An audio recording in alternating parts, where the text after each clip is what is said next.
I'm going to call out something that is happening in our community that has gone on for way too long, that I'm witnessing with my own eyes getting worse and worse and worse every single day, and needs to be called out right here, right now. It has become socially acceptable in our community to publicly shame and to publicly embarrass people on the internet and on social media platforms.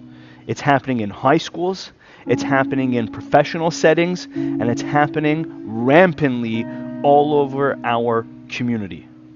How gross is it to take a person and to blast that person all over a WhatsApp status, WhatsApp groups, Twitter, TikTok, LinkedIn, podcasts?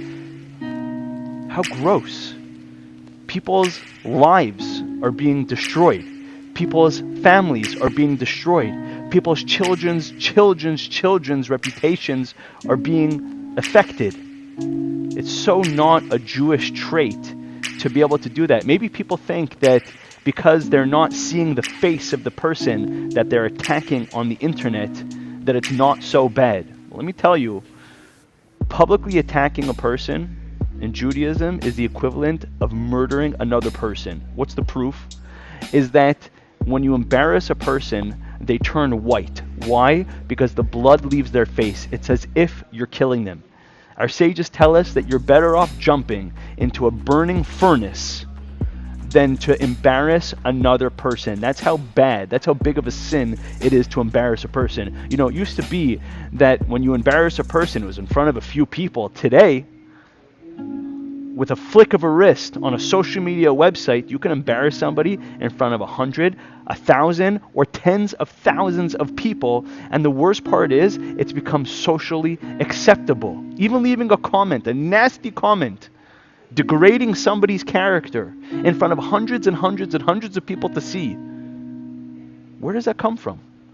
It comes from the influence of the world. We're being influenced by the world. It's socially acceptable on Twitter to do that. Let them do that. It's not a Jewish trait. We go out of our way to protect each other. We go out of our way to not speak lashon hara, to not speak evilly about another person, to not embarrass a person publicly. We have to get better at building each other up and not destroying each other and tearing each other down. We as a community have to do better. We have to be a light unto the nations and to act like a mensch. I hope this message finds you well.